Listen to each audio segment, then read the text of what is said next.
Под строги здравствени мерки, носење заштитни маски, социјална дистанца, ќе биде многу тешко да се организираат избори, велат аналитичари за Гласот на Америка. Предвремените парламентарни избори, закажани за 15 јули, ќе се одржат во услови на пандемија од коронавирусот. За Сефер Селими и Петар Арсовски, ова ќе биде голем тест за државата.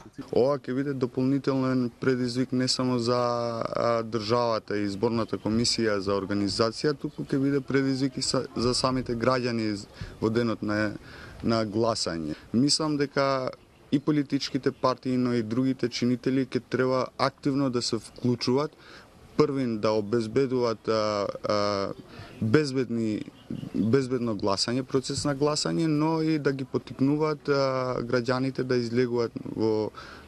излегуваат на гласање.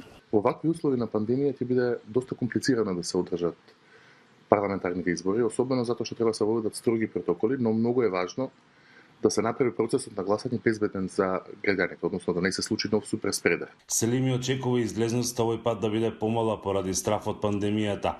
Арсовски пак дека ќе има мало намалување, но и тоа нема да го загрозди легитимитетот на изборите. Имајте предвид дека во Македонија на минатите избори гласаа 1.100.000 и нешто илјади луѓе, така што овој пат јас очекувам некаде помеѓу 850 и 900.000 излезени гласачи. Причината што намалувањето не е толку големо е што сепак најголемиот дел од излезените гласачи во Македонија се содржат од така наречени јадрени поддржувачи на партиите, кои секако ќе излезат и ќе гласаат за својот избор, за својата партија.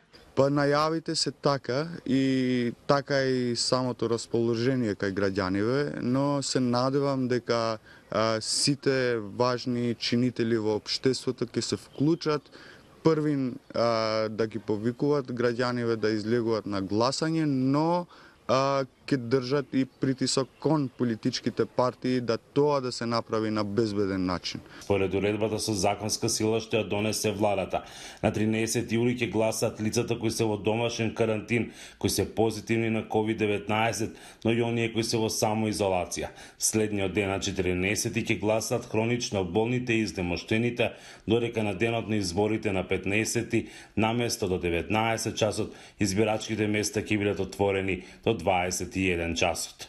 Од Охрид за Гласот на Америка, Мики Трајковски.